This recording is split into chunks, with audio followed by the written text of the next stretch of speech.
Now then, and welcome back to Rareeddie1 Talks podcast. I'm your host, Rareeddie1, and welcome.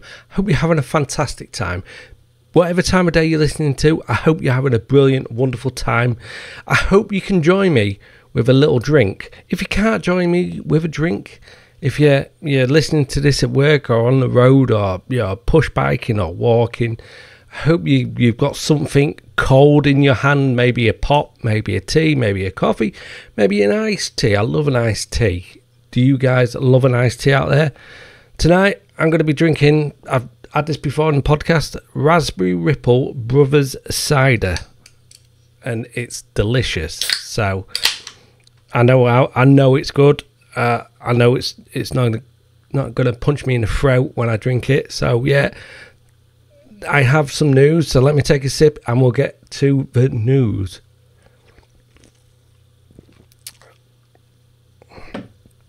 Right, so news. Before I kick off tonight's show, after this show, I'm changing up the format. So tonight it's going to be a similar format what your previous shows, but next week it's going to be a different format. I'm going to maybe concentrate on one topic, and it's mainly going to be conspiracy. You may get a couple of bonus podcasts out of me, to do with pop culture.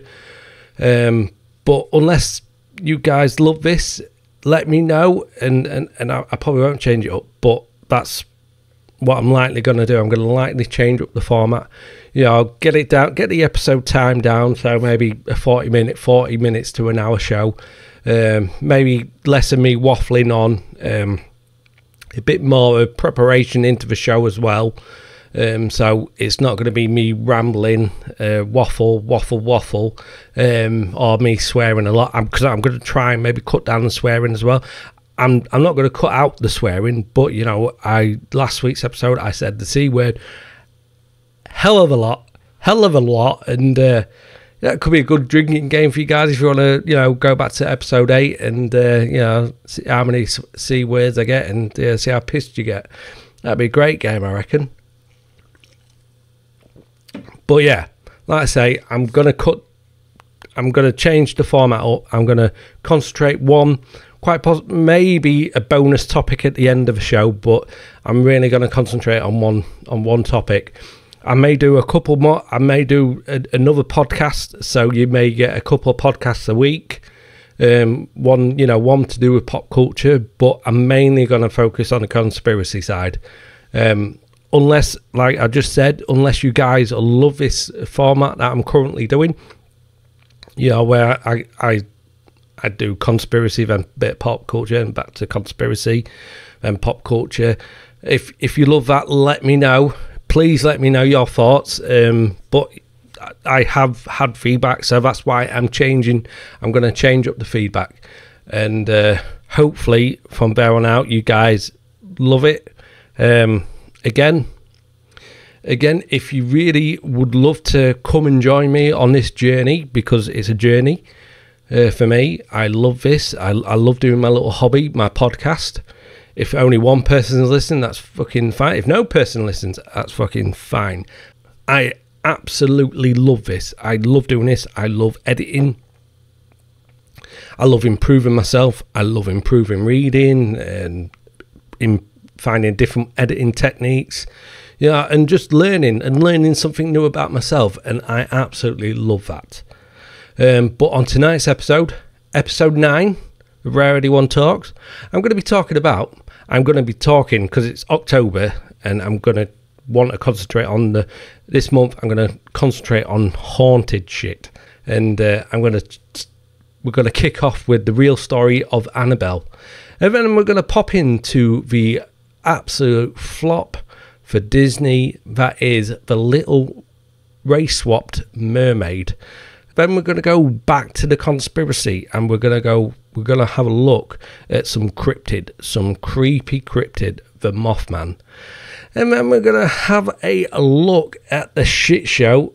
I've not seen this show. I've been looking everywhere for this show. Robin with a Y, Hood, and the Director X is kicking off with every fucker. Even if you fucking love the show, he's kicking off. It's kicking off. Then we're going to have then I'm going to continue my list. So when I do next week's show, when I'm going to concentrate mainly on one topic, I will maybe put my dirty/naughty conspiracy list at the end of it for just a little, see you later, part of the show. But anyway, this is episode 9. Let's get into it. Grab yourself a beer. Let's kick back and let's chat some shit. And I will see you in a second. For you guys listening, I do film these because if I was you, I would want to look at this beautiful mug. This absolute chiseled perfection. Yeah, Ripperverse behind me. Chiseled perfection, not this mug. No, Ripperverse behind you. Fucking absolute chiseled fucking perfection, Ripperverse. I will be doing a review of Item number 2 very, very soon. Very soon, so stay tuned. But for all you guys listening, I do film this. If you really want to check me out, it'll be on YouTube and Rumble, and everywhere you can find video, I will try and put it. For all you guys out there listening, if you really want to check me out, go check me out. If you want to subscribe to my YouTube channel and Rumble channel, please do. That'd be awesome. That would be awesome. But anyway, that's enough ramble. Let's get into tonight's episode. Let's get to episode 9. Let's kick it off with the true story of Annabelle. This is fucking terrifying. This fucking story, absolute terrifying. But anyway, I'm gonna put myself in a little corner. Let's get it. So I don't know. I'm not 100% sure what the story is in the film, but the story, as I'm aware, a mother buys her daughter Donna the doll for her 28th birthday. So she buys the Raggedy Ann doll. No idea why maybe the mum thought it was a cute doll, and women do like teddy bears and stuff like that, so maybe that's where she was going down. But Donna was a nursing student or a nurse, and she received the doll, and she was really happy she got the doll, and she took it home and placed it on the bed, and as like a bed ornament sort of thing. And over the next few weeks, the doll had little movements. Nothing to be too weirded out. Maybe she sat on the bed and the doll moved, and it didn't really compute in her head when she sat in the bed. But the doll had sort of started moving. Little movements like arms and legs, or sat in a different place. Not different place in the bed, but different position up in where she was sat. But again, that could be bit of wind, or again, she may have sat on the bed, which maybe had ruffled the quilt, and maybe put an arm out of place when she sat on the bed when the bed bounced, or, stuff like that. But it all sort of fucking turns very, very creepy. Very creepy. Donna and her roommate Angie, it gets more, it doesn't start affecting Donna, it starts affecting the whole house. And Angie, Donna and Angie were out, and they came back, and the doll was in a completely different room. So it went from Donna's bedroom, and it was in the living room, and this kept on happening. And it also was mentioned that the doll, so I'm not familiar with the Raggedy Ann dolls. Are they floppy? Are they do we have some rigidity to the dolls, or they're just complete floppy? So, but because in one instance the doll was actually stood up. How? I don't know. Was it leant up? Was it like sort of, was the doll's butt sort of perched on some like little lip? I don't know. but the doll was stood up to the two girls, and that really creeped him out. So throughout, the doll constantly moving room to room, couldn't find maybe a good seat to sit in, maybe, I don't know, or maybe the beds were too soft. But one day they came home to the doll and a handwritten note, and the note would look like it'd been written by a child. In the paper that these notes were written on, the girls swear that paper did not come from the house, so it had to come from outside the house. But the letter, the little notes on the letter were stuff like "help us." Now, if creepy shit is happening, so a doll moving from room to room, standing up at one point, and you find a note and it says "help us," that screams demonic to me, because with all these possession stories, they generally is attached. There's more attached to a thing, and us just screams out that it's demonic, and there's fucking a couple of them. Whether I'm just reading more into it because I've been looking in possession stuff, but that's generally what you see, especially demonic possessions. That that Legion and stuff like that. There's more of them than what it seems to be.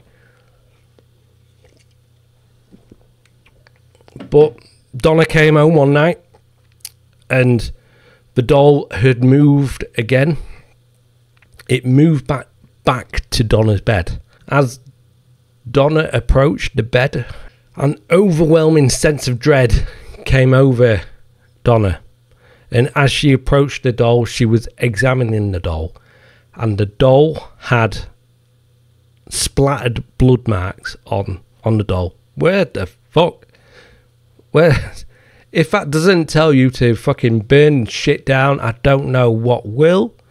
But it had splattered blood marks on it. I fucking don't know why you've still got this fucking doll. It's beyond words. As they witness the doll moving, from room to room, having blood splattered on the doll, and having creepy little notes left for them, they decided to get a medium involved. During the medium, they realised that there was a little girl attached to the doll, Annabelle Higgins, and she progressed to tell her sad story through the medium, and through questions and that she died on the property before the property was like flats, and she said that she liked the girls, she loved the girls, and she hoped that the girls would help and want to keep her around. And this made Donna and Angie sad and emotional, and they decided to let the doll stay, or let the spirit of Annabelle stay, which was a huge mistake. Giving Annabelle permission to stay, like I just said, was a huge mistake. Another one of their friends came over, maybe a day, it doesn't quite say, but one of their friends came over, Lou. He'd been to the apartment a few times, so he was aware of the doll. He was scared of the doll. He quite constantly told the girls that the doll was evil, and he hated the doll. He pleaded with the girls to get rid of the doll, and it just fell on deaf ears because the girls had just been just heard the sad story of what Annabelle Higgins had gone through, and they were very sympathetic to Annabelle, and they really wanted her to stay, and they gave her permission to stay. Again, huge mistake. After his warnings fell on deaf ears, they all retired to their rooms, and Lou woke up. So this is where this sounds like a not a night terror. I could never say the word, but where you're sleeping and you're dreaming, but it feels like you're awake in your bed, but you can't move. I can never say the word. I can't say the word. It won't. My mouth and tongue won't allow me to say the word.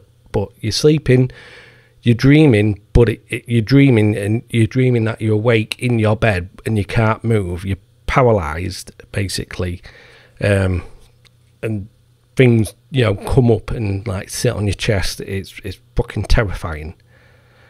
I'm so glad I don't fucking have to deal with that shit. But this is where this part of the story sounds to me like. So Lou maybe had gone through a paralyzed event. I can't sleep. I can't say it. It just doesn't want.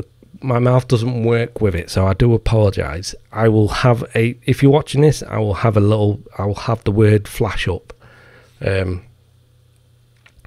But as he's paralyzed in bed, Lou is sort of looking around and he's fucking sweating. He's fucking like we all would. You can't fucking move because you'll be fucking sweating. Something's going on.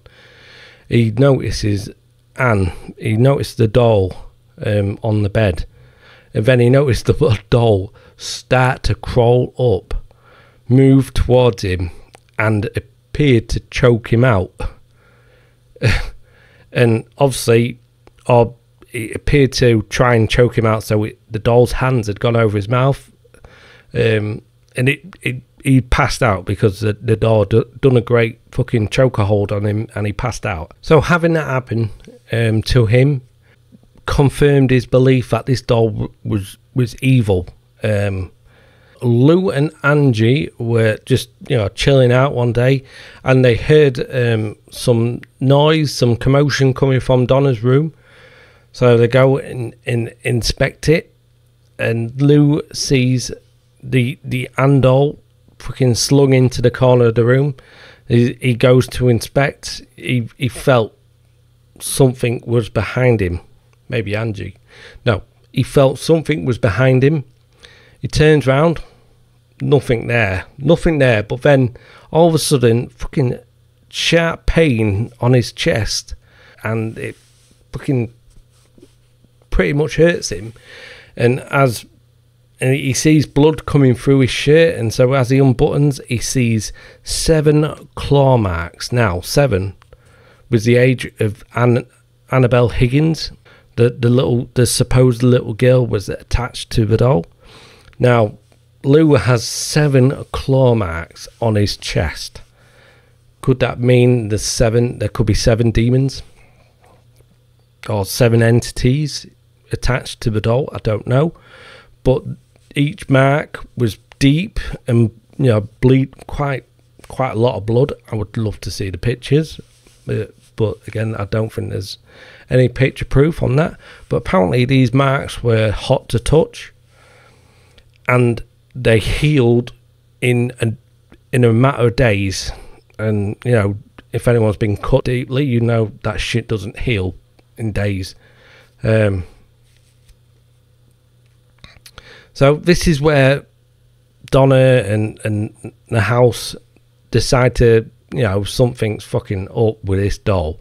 So they get in touch with a church, and the church gets in touch with the legendary couple, the Warrens, Ed and Lorraine Warren, which Ed is a demonologist, and Lorraine is a spirit medium. The Warrens got involved, and they go to the doll, and Lorraine, because she a really powerful medium, spirit medium, realise it's not a 7-year-old girl attached to the doll. It's something more, and it's something more evil. Now, so finding this out, the Warrens take the doll, because this doll is fucking evil. There's something not right about this doll, and they later find out that the doll quite possibly would have because what the doll wanted was to possess someone in the house. Donna, of all people, wanted to possess Donna and basically go on a killing spree. That's what the doll's intentions were, as the story, as I am aware of the story.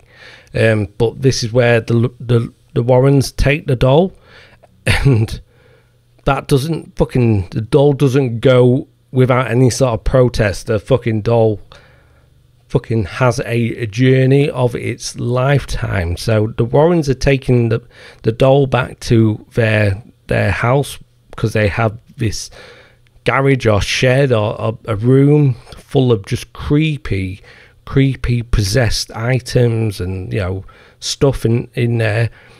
And that's where they want to take the doll, so they could, you know, maybe examine it, you know, maybe witness, or maybe just take it out so no, it doesn't harm anyone else. But on the journey home, the Warrens had fucking brakes fail. They crashed, they nearly crashed numerous times on the journey.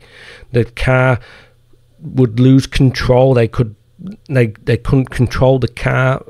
And this is Ed finally had enough. He turned around, he grabbed a bottle of holy water and fucking doused the doll in holy water, and they was able to get home. Look at that. Look how fucking creepy that doll looks. Fuck me.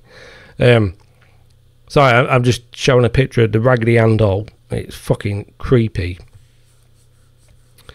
So as they get the doll home, a priest comes to witness, or, you know, take notes of the doll, and the priest was making fun of the doll, you know, just fucking ragging on the doll, just making silly remarks about the doll. And he, later on his drive home, his car lost its brakes and ploughed into an intersection and totaled the car. I don't think anyone was injured, that I could read up on.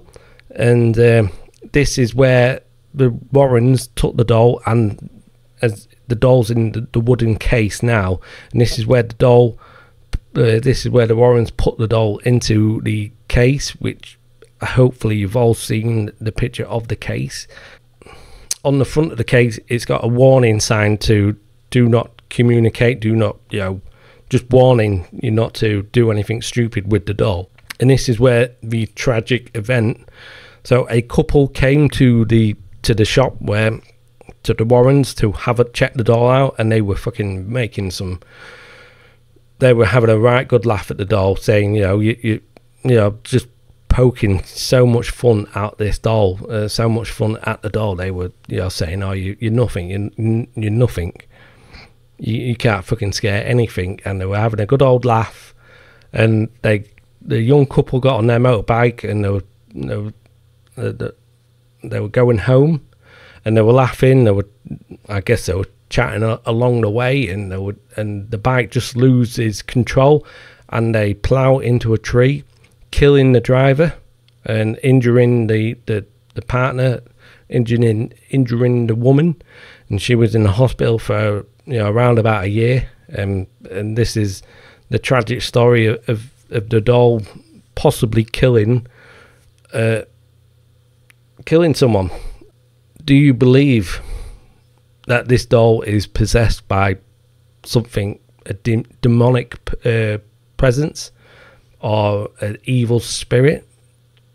Or could this doll be possessed by many? It's killed at least one person that we know of.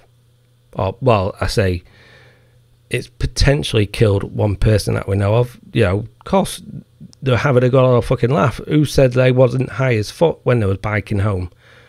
And, you know, and just having a laugh and just lost control. Who says that's not a possibility? Another possibility of, you know, Donna, Angie, or Lou maybe having fucking sleep apnea, or you're sleepwalking and just fucking move the doll without even fucking knowing it. Who's saying, you know, when you see the notes or blood splattered on the doll, or the doll standing. Who's saying that one of the household doesn't have schizophrenia, and they don't actually know they're doing it. Moving the doll, fucking putting the doll in fucked up. Now, it's interesting. I would love to see or read about the scratches on Lou's chest. I would, but again, do I believe in this story? It's a fucking creepy story. Would I? Well, I will get to a story in a minute. With a doll. But do I believe that this doll could be that evil? Yes, I do. Would I fuck with this doll? No, I fucking wouldn't. Doesn't necessarily I mean that I believe that this whatever's gone on with the doll is happened in real life. There's outside forces. The Warrens could just have had a faulty car. Like I say, one of the residents, Donna, Ange, or Lou, could maybe have sleep acne, or sleepwalking, or mental health issues that they wasn't aware at the time. That's a huge possibility. Maybe someone was breaking in and fucking with them. Really, that's another possibility. Why would you do that? I don't know. But that's definitely a huge possibility. But another possibility, the doll is actually fucking haunted by 3 or 4 fucking demons. That's a huge possibility. Now, generally people believe in ghosts in this sort of story than they do aliens.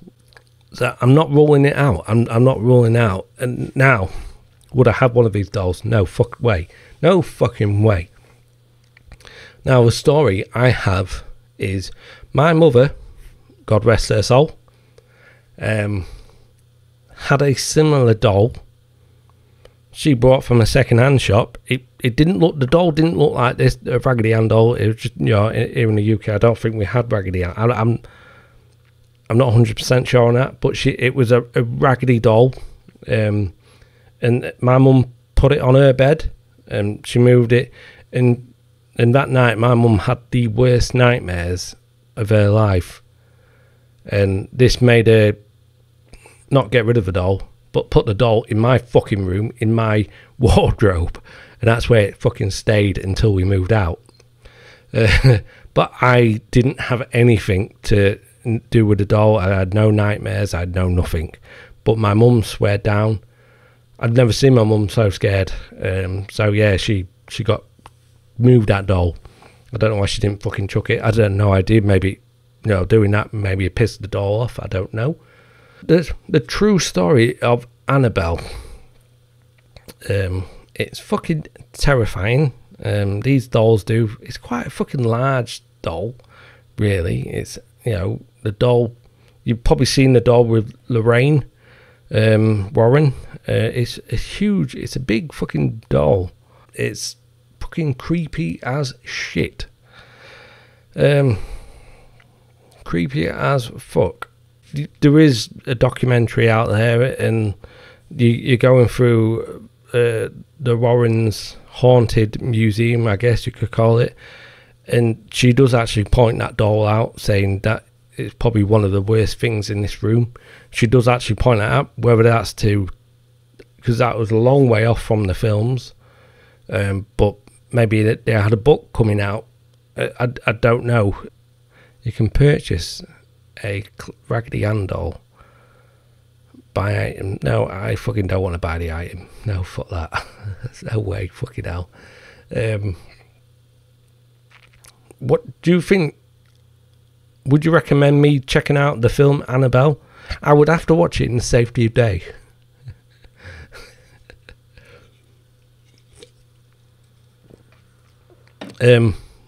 But that's as much as I want to touch on Annabelle tonight. What are your thoughts on the old Annabelle story? Do you believe it's real? Do you believe it's just people having weird coincidences that just to happen coincide with the doll? Or do you think there's much, or do you think it's much more nefarious? Do you think, you know, the people that had the doll were just planning this shit out? Why? I don't believe they monetized from any of this, from any of their happenings. Maybe the Warrens, you could maybe say monetized, got money from the old situation, maybe. But the Warrens have been in fucking loads of fucking creepy stories. I will look into the Warrens in maybe quite possibly next week's episode. So that's my thoughts on the Annabelle doll. It's a fucking creepy story, and I kind of believe the story itself. Now, if we were to find a little breadcrumb of truth, you know, saying that, you know, one of the guys came from the story and came out, yeah, we were fucking with everyone, then, yeah, that's the whole story up in smoke. Believe in it, and I would not fuck with it. I would quite happily burn everything fucking down if that doll was ever near me. But I'm going to close this one out. Let me know your thoughts. Let me know your thoughts if you want me to do a deep dive into the Annabelle story. I'll happily do so. Let me know if Annabelle the film is a good watch. This came out when I really wasn't caring about Hollywood, and it just came out then, and I just didn't really care about that sort of thing, especially horror films at the time, because they were more jump scary than anything. Not the classic 80s horror film that we all grew up and loved.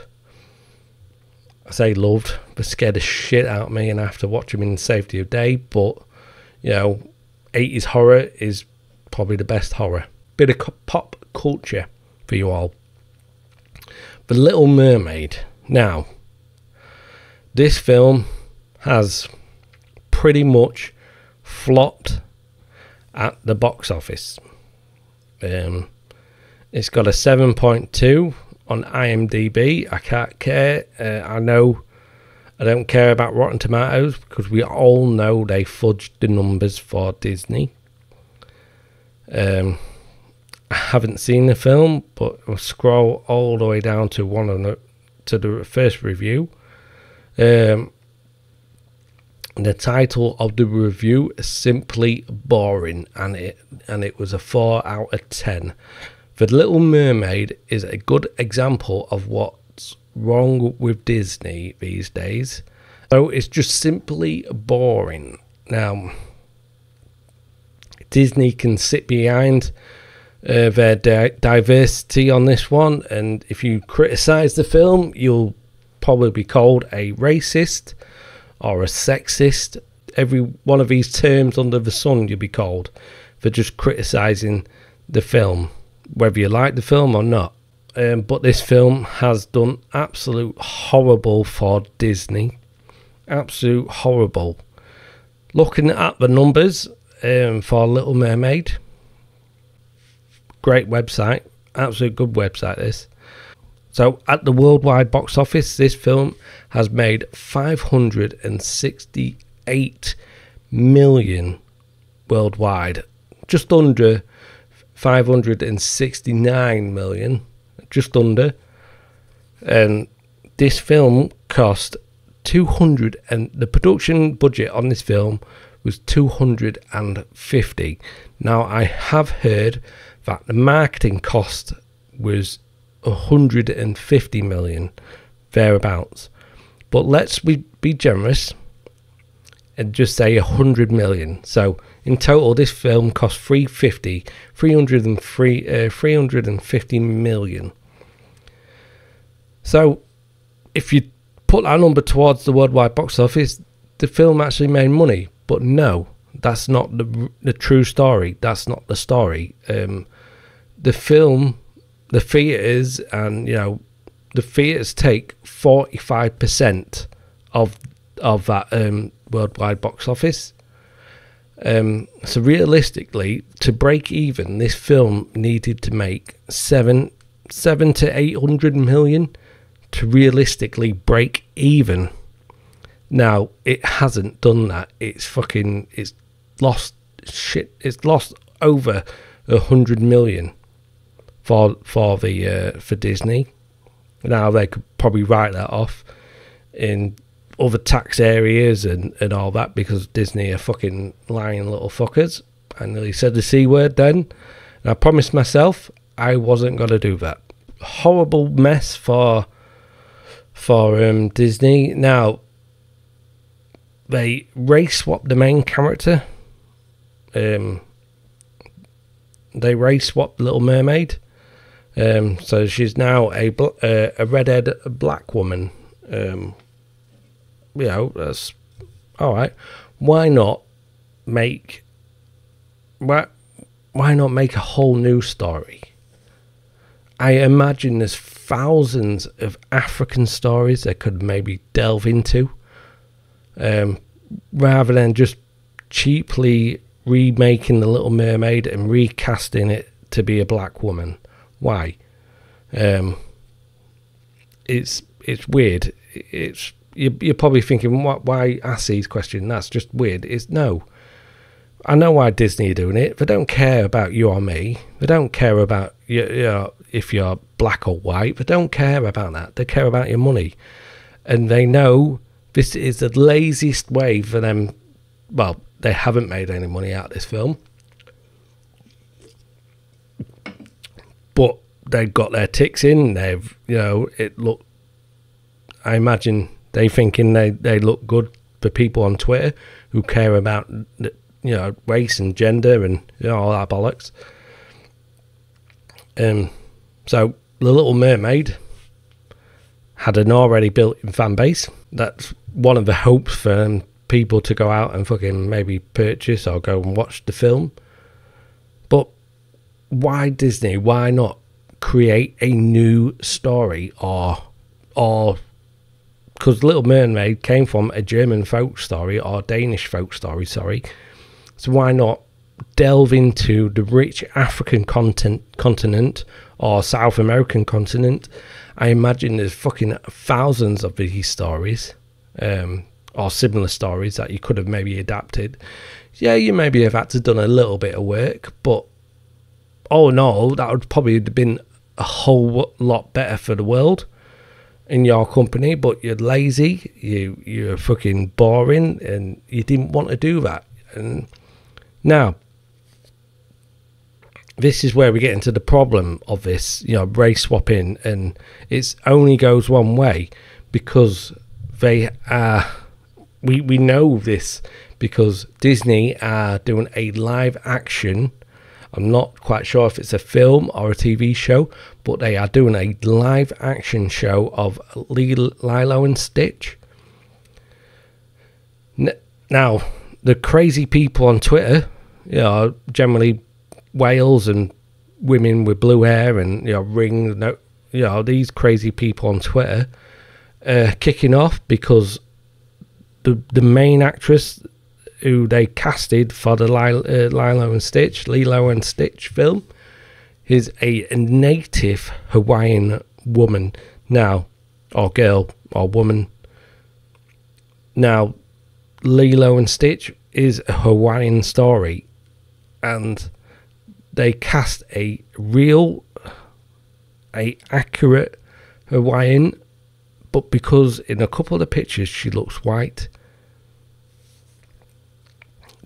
the people who probably praise this sort of thing are fucking losing their tiny minds and saying, how can you do this? How can you race swap? Well, you just done it with Little Mermaid. You're doing it with Snow White, but you get pissed off when it happens the other way around. Why are you getting pissed off with this?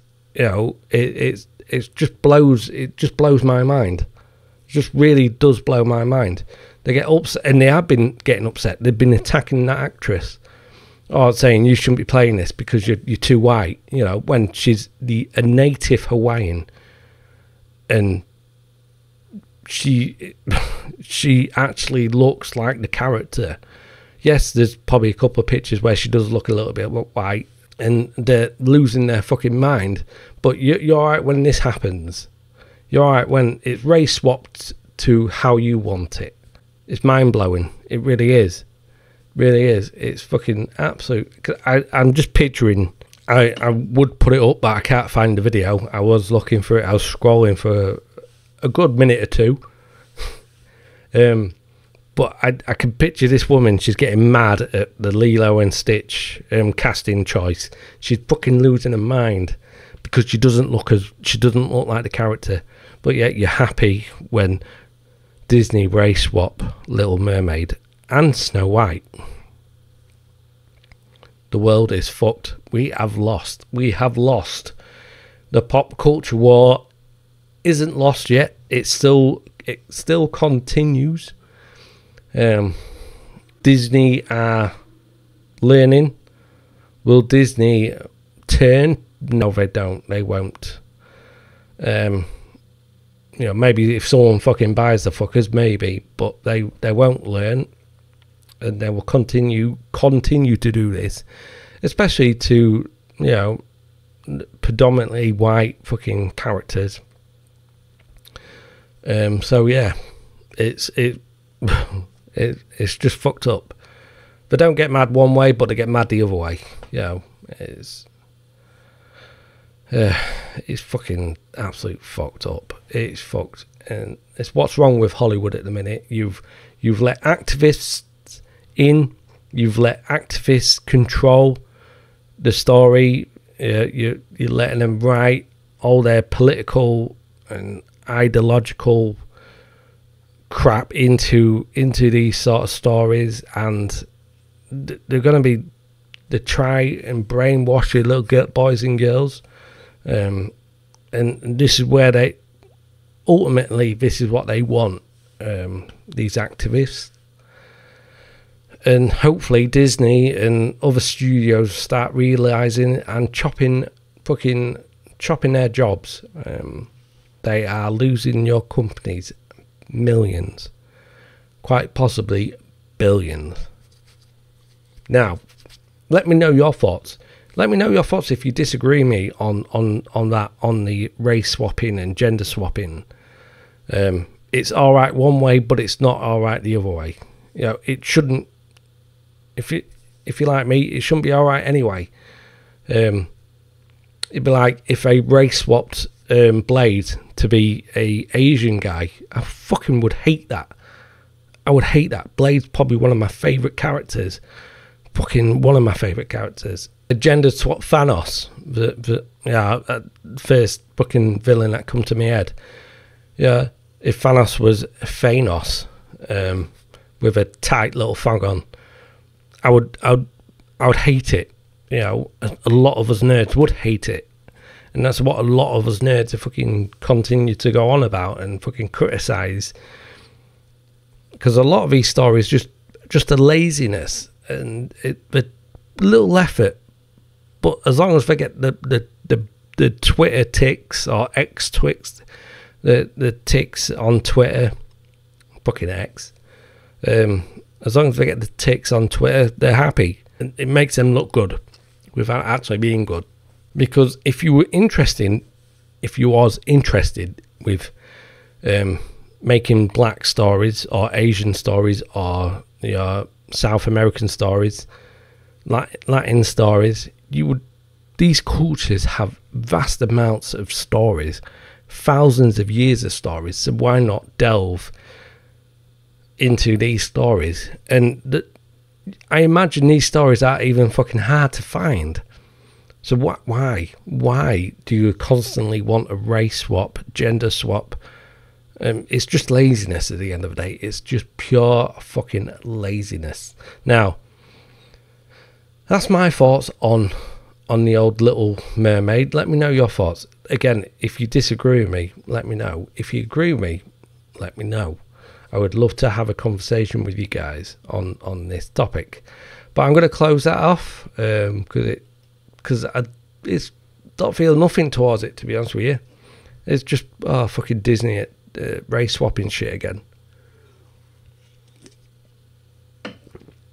So now we're going back into the cryptid conspiracy. Now, the true story behind the legendary Mothman said to terrorize West Virginia. I don't know the song, so I'm not going to sing it.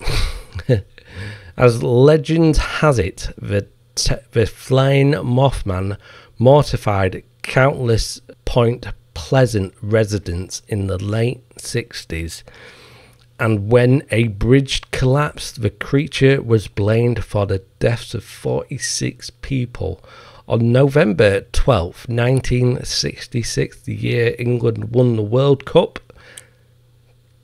in Clendenin, West Virginia, a group of gravediggers working in a cemetery spotted something strange. They glanced up from their work as something huge soared over their heads.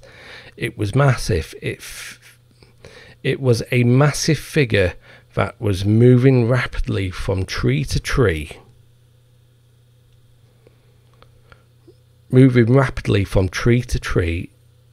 The gravediggers would later describe a figure as a brown human being. This was the first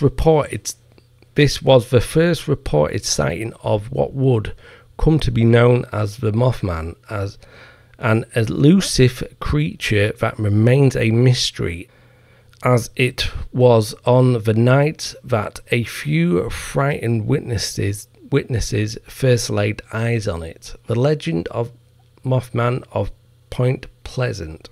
Just 3 days after the gravediggers' initial report in nearby Point Pleasant, West Virginia, two couples noticed a white ringed creature about 6 or 7 feet tall standing in front of the car that they were all sitting in.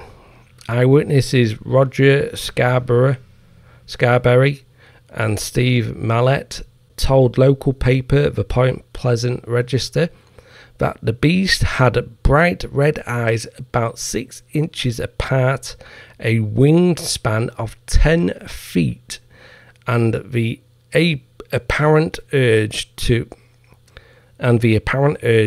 avoid the bright headlights of the car. According to the witnesses, this creature was able to fly at incredible speeds, perhaps as fast as 100 miles per hour. Fuck me, that's fast. All of them agreed that the beast was a clumsy runner on the ground.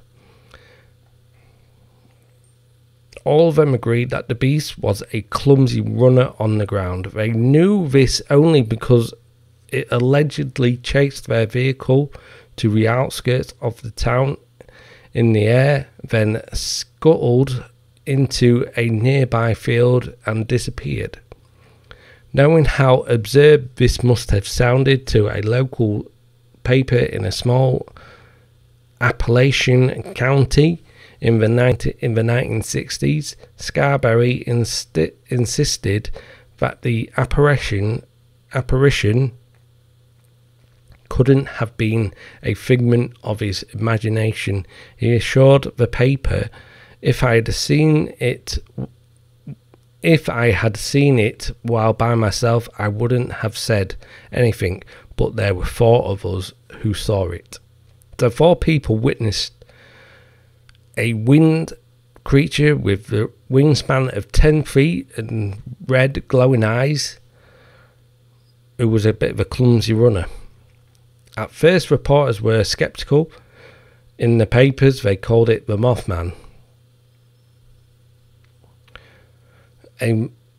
They called the Mothman a bird and a mysterious creature. However, they did print Mallett's description. It was like a man with wings.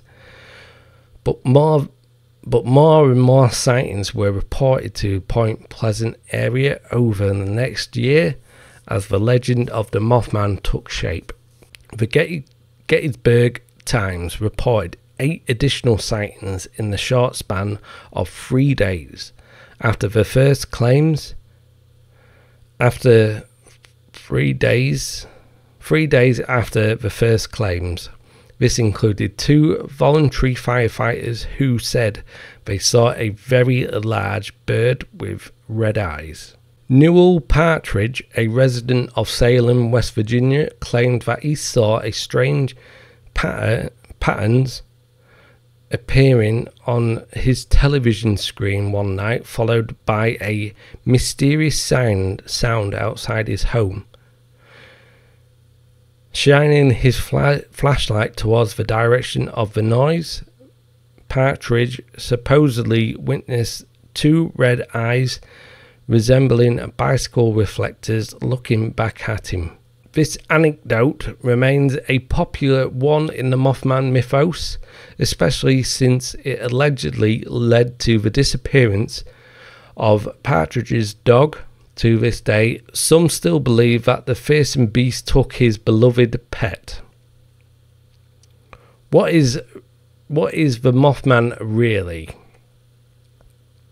Dr. Robert L. Smith, an associate professor of wildlife biology in West Virginia University, dismissed the notion that the flying monster was stalking out the town. Instead, he attributed the sightings to a sandhill crane which stood almost as tall as the average man, and has bright red flash around its eyes. So almost as tall as the average man and has bright red flesh around its eyes. The explanation was compelling, especially given the number of early reports that had described the creature as bird-like. Some people hypothesized that the crane was deformed, especially if it resided in the TNT area, a name that locals gave to a series of nearby bunkers that were once used for manufacturing munitions during World War II. It has been suggested that these bunkers have leaked toxic materials into the neighbouring wildlife preserve, possibly affecting nearby animals. Another theory suggests that the creation of the Mothman was the work of one very committed prankster, so far as to hide in the abandoned World War II munitions plant where some of the sightings occurred. This theory posits that when the national press ran with the Mothman story, people who lived in Point Pleasant began to panic. Locals became convinced they were seeing the Mothman. They were seeing the Mothman in birds and other large animals, even long after the prankster had given up on the joke. It's worth noting that the Mothman legend bears a resemblance to several demon archetypes found among those who have experienced sleep. I'm going to just read this out because I cannot say this word. Paralysis. Which may suggest that the visions were nothing more than the embodiment of a typical human fears pulled from the depths of the unconscious and grafted onto real-life animal sightings when people panic. And then there are the paranormal explanations, a morass of complicated theories that waver together, aliens, UFO, and precognition. These theories paint the Mothman as either harbinger of doom, or more sinisterly, its cause, a legend that has its roots in the tragedy of Bethel Point Pleasant. Shortly after the Mothman arrived, Silver Bridge collapsed. On December 15th, 1967, just over a year after the first Mothman sighting, Traffic was bad on the Silver Bridge, originally built in 1928 to connect Point Pleasant, West Virginia to Gallipolis, Ohio. The bridge was packed with cars. This placed a strain on the bridge, which had been built in a time where cars were lighter. The Model T had just weighed 1,500 pounds, a modest sum compared the 1967 average for a car 4,000 pounds. The bridge's engineers hadn't been particularly imaginative, nor had they been especially cautious while creating this structure. The bridge's design featured very little redundancy, meaning that if one part failed, there was almost nothing in place to prevent other parts from failing as well. And on that cold December day, that was exactly what happened. Without warning, a single eye bar near the top of the bridge on the Ohio side cracked. The chain snapped, and the bridge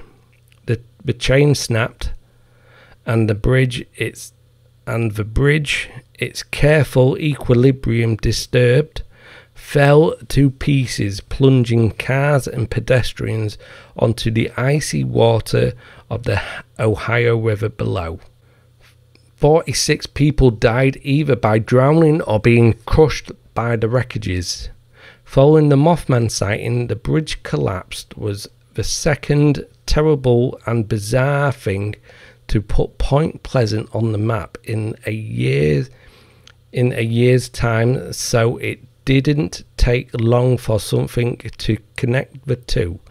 In 1975, author John Keel conflated the Mothman sighting and the bridge disaster while creating his book, The Mothman Prophecies. He also incorporated UFO activities. His story took hold, and the town soon became iconic amongst conspiracy theorists, ufologists, and fans of paranormal. Mothman. I believe it was a fucked up bird, to be honest. I believe the Mothman was the sandhill crane. Maybe a deformed sandhill crane, or a crane, maybe a sandhill crane that fucking ate too much and become fucking huge. Which wouldn't surprise me, in all honesty. I imagine them fucking birds could get absolutely huge. And you know, it wouldn't surprise me if it is a bird. It's definitely an interesting cryptid. The first sighting, there was 4 people who witnessed this event, or in the car anyway. 4 people that witnessed the event. So they definitely want, maybe unless all 4 of them were tripping out on acid, and they all had the same fucking trip, maybe. But that's not how that sort of thing works. I have no idea what they saw. Maybe it was the Mothman, but I still believe that the Mothman was probably the sandhill crane, and it just fucking had a couple of weight benches nearby, and just fucking every morning they did a couple of hours bench. Maybe did a really strange run because he wasn't comfortable running. He looked clumsy, so maybe he did a clumsy run and just got really jacked up. But it's a definitely interesting story. It's definitely an interesting cryptid. Still not the number 1 cryptid, which is Bigfoot.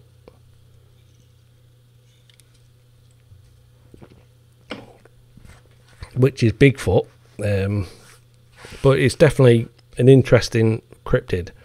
I do like a good old cryptid story, but again,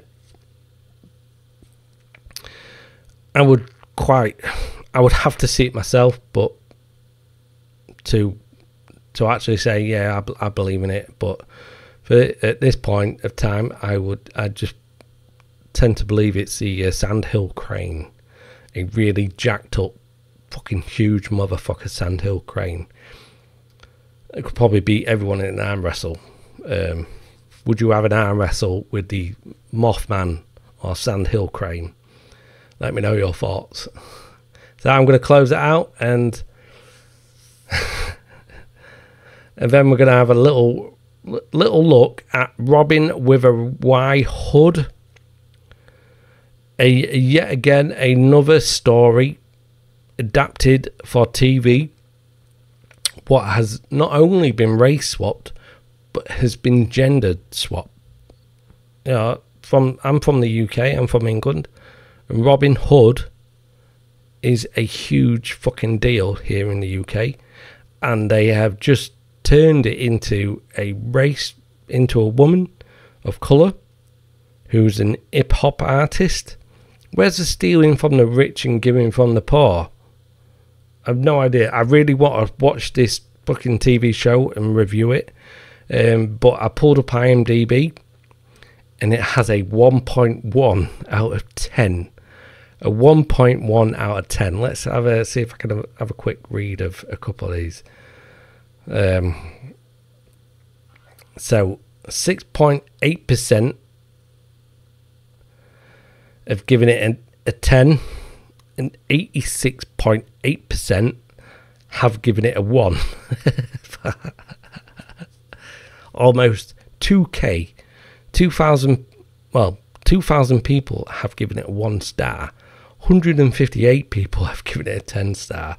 Now, a lot of that 10 star, I imagine it's people positively review bombing. And this 1 star, I know the director has argued, saying that it's been review bombed. I don't think so, pal. You've fucking just butchered a classic story that if you had done it up, if you would have done it right, you would have had a layup. You would have had an easy layup. You would have had a swish, and you would have been making fucking, not millions, but you would have been making fucking huge amount of money. But you've fucking gone with the woke agenda. You've gone with the, you know, the race swapping, the gender swapping. You've gone with, all that nonsense, and you're losing it, pal. Let's have a quick look at what bounded into comics. Robin Hood director melts down over series. Negative reception. Claims show is being review bombed. I claim the show is being positively review bombed. Not by much, but, you know, you fucking created this story. Again, you could have done you could have really done Robin Hood great. The story's there. You know, the story's there for you to, it was a fucking layup, but you didn't. You wanted to get your PC bollocks and all that shit into it, and now the director's attacking every fucker. Every person that's, you know, reviewing the show is attacking. He's calling them racists, sexists. So Robin Hood director melts down over series negatively reception, claims show is being review bombed by racists. That's always their number one go-to. They're racists. You don't like my show, so you're a racist. No. Let's put it right, mate. I've listened to a lot of the reviews, and it sounds like your fucking show is boring, shit, stupid, and didn't really need to be done. You could have created a new show. You didn't have to steal from our fucking folklore. You could have created something, and you know, but no, you wanted to be lazy and create Robin with a Y hood. Every white person is bad or evil, and everyone of colour, every person of colour is the saviour and, you know, the, you know, champions. No, that's not real life at all, is it? But yeah, that's how these people do. These people go. Apparently unable to accept that his modern reimagining of the arrow slinging outlaw may only appeal to a very, very small niche of audiences. Robin with a Y Hood, Julian Christine Lutz. Let me make sure I'm saying that fucking right. Julian Christian Lutz.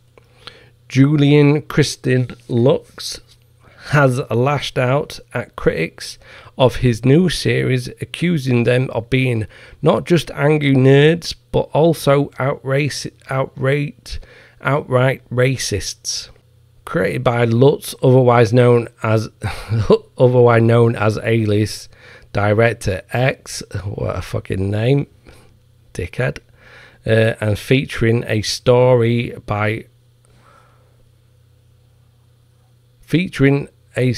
by orphan Black Story coordinator Chris Roberts.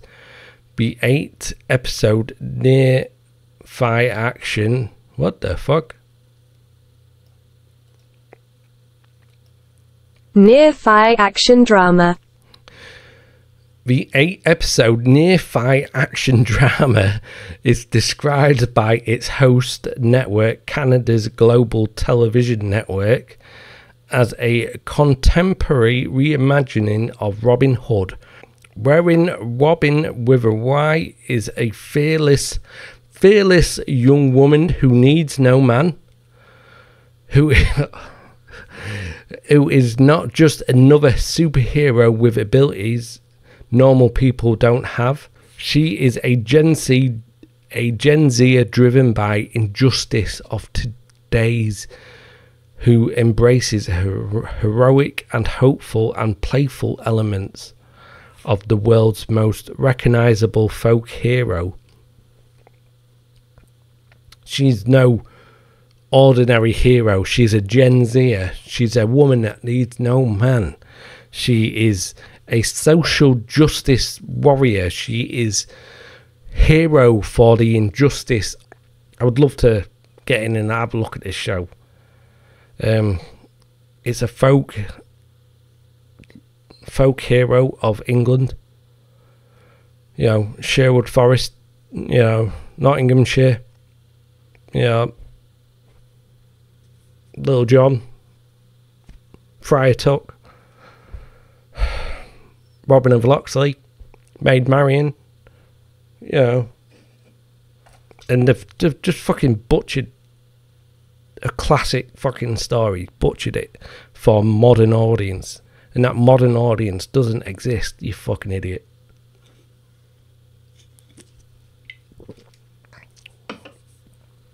If that modern audience, well, that modern audience does exist, but there's only about 158 of them. The rest of the audience, the 2,000, fucking hated this shit.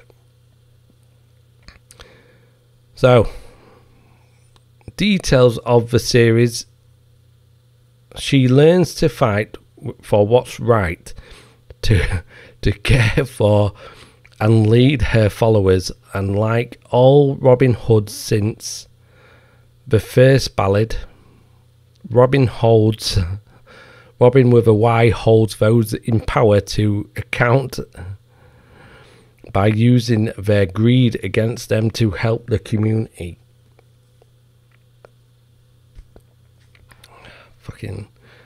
I don't fucking know. Robin with a Y Hood follows Robin of Locksley, a young woman whose masked hip-hop band, The Hood, oh my god, is known for their inventive videos and their anti-authoritarian message. It adds, she lives in Sherwood Towers, a cluster of rental high-rises in a working-class corner of New Nottingham, a nearby city where the cost of living has skyrocketed, leaving an ever-widening gap between the rich and everyone else. when Robin finds herself fighting for her home and her family against local property developer John Price and the sheriff of New Nottingham, Robin with a Y, and her band, the Hood, decide to fight back, with wrongs righting the wrongs of the corrupt elite to give back to the people who are living under their regime. So she's battling a property developer who has maybe no authority in New Nottingham. Maybe this fucking show is fucking stupid as fuck. Absolute stupid as fuck, you fucking dickhead. I really want to watch this show. Oh, you fucking absolute arsehole. You fucking arsehole. You ruined Robin Hood because you're a fucking little dickhead. Little man dickhead. Little dick energy you've got. Little dick energy. And he's put out a video and he's attacking people. He's attacking people who criticise his show. He's calling he does what these sort of people do, and he questions, is this how you impress women? And he says, this is what this type of man does. He says, this is how you try and impress women. You tell them you signed up to IMDb and you review bombed Robin with a Y Hood to impress a woman. This is what he said. This is what this little dick energy man said. I'm pointing at the screen, which doesn't really help if you're looking at me, because this is the guy with little dick energy, not the people criticising his fucking shit show that I haven't seen, but I've seen many reviews who are absolute ripping it apart, and he can't take it. He's crying his little tears, he's crying his little eyes, he's like, but I've done everything right, please, Twitter help me.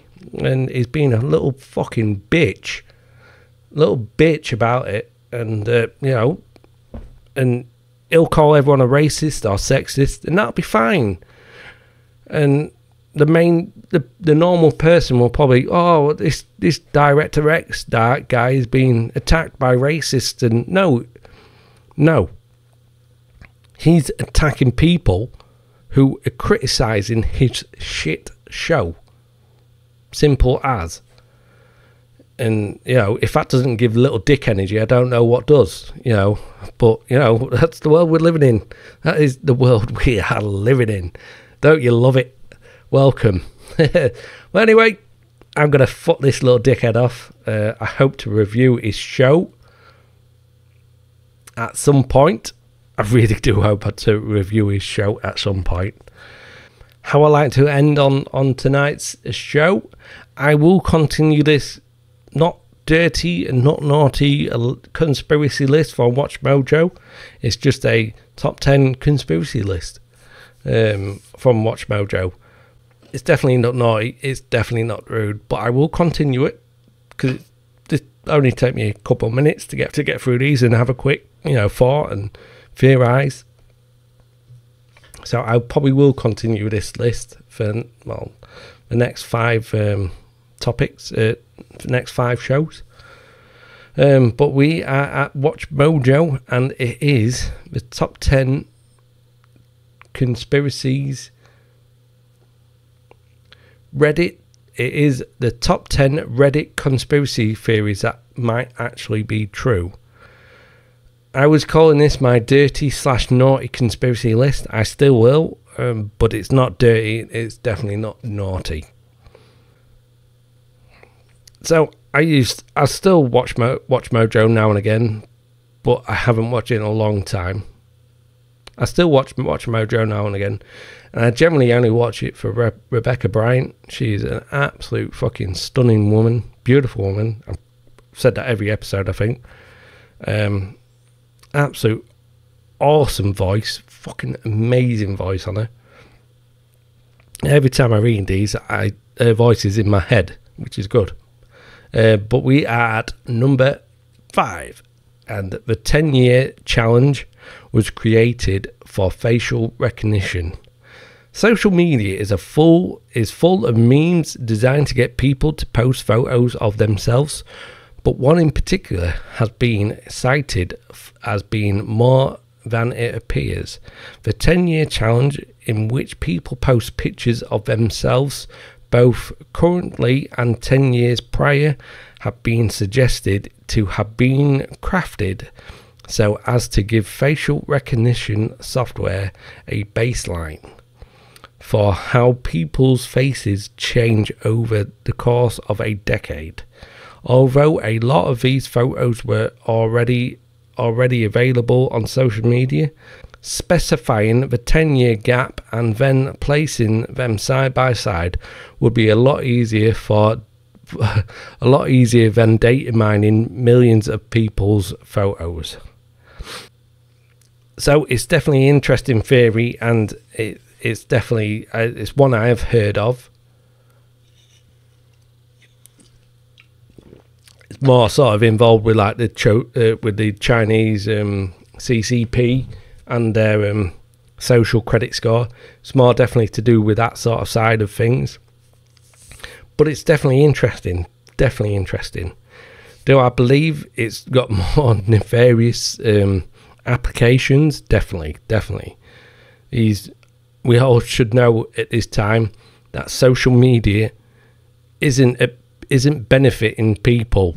It's fucking not benefiting people. Yeah, it keeps people together, and people talking from one side of the world to the other, and it keeps people close. And I suppose so it's probably good in ways. But we all know Facebook is selling your data. Twitter, maybe not Twitter so much now, but Facebook and Instagram is Facebook. It's selling your data all to whoever wants to buy them. So it's a definitely interesting conspiracy. I would definitely have to look into that conspiracy more to give a full depth read on it, to give a full depth opinion on it. But it's definitely not rude, and it's definitely not naughty. So that's it. That's it for my naughty list. I'm going to put my big screen for a second. So I will see, if you guys watching, I will see you in a second. For you guys listening, you can just continue listening to my absolute terrible voice. No, I'm joking. You guys can absolutely listen to my lovely voice, and I will see you in a second. I'm back. I'm full screen again for the pleasure of your eyes and your earbuds. I hope you enjoyed tonight's show. Again, next week it will be a different format. It will be a different layout. I will just be concentrating on one topic. At the end of the show, I will do my little naughty, not so naughty conspiracy list. But you may get a couple more episodes out of me, because I am still very much interested in the pop culture. Although maybe I'll just concentrate on the pop culture on my YouTube side of things, which I'm trying to grow. I'm trying to grow everywhere. But like I say in these, the more I do of this, the more I do podcasting, the more I do with my YouTube and Rumble, the more I will get better. I know it's a bit hard at the minute. My editing, takes me a while, but I know I can get better at that. I am improving. I do see improvements within myself. But I've always been quite confident in front of a camera and talking. That doesn't really bother me. If you met me in person, I'm quite a shyish guy. So, but this sort of thing I'm quite confident at, and it doesn't really bother me.